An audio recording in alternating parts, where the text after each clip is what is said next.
Böyle tegmagan ishdan bo'shading sen. Nimaga xo'jayin? Nimaga mana yana kelgan ishimiz Umarqar yaxshi ishlayapti. Molladey, sen esa ishdan bo'shading. Nimaga?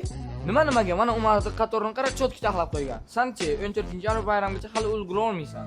Havuz ota menga o'xshab ma'lumot bera olmaydi. Qani ko'raylikchi. Said ota marketda 14-yanvar uchun hamma mahsulotlarimiz bor. Kelaverasizlar. Bizning marketimizda hamma mahsulotlar original va sifatli. Bayram oldi munosabati bilan atirlardan tortib to sog'i naborlargacha hammasi hamyonbop narxlarda. Bundan tashqari bizning marketimizda dubayskiy shokoladdan tortib to sitrus mevalargacha topishingiz mumkin. Sizni marketimizga kutib qolamiz. O, молодец. Bizning manzilimiz Qashqadaryo viloyati Koson tumanida joylashgan. Ana yana ko'rdingmi, telefonga qarab ayting. Shu telefonga qaramasang aytsa bo'ladi-ku. Bizning manzilimiz Qashqadaryo viloyati Koson tumanining Qo'q markazida joylashgan. O, молодец. O'zi tumanimda qila olmaydi. Birinchi qaysi qo'lingni o'ynatding? Böyle sen ishdan bo'shading. Qo'y молодец, bekki. Meni ota-onam nahotki shu uchun dunyoga keltirgan bo'lsa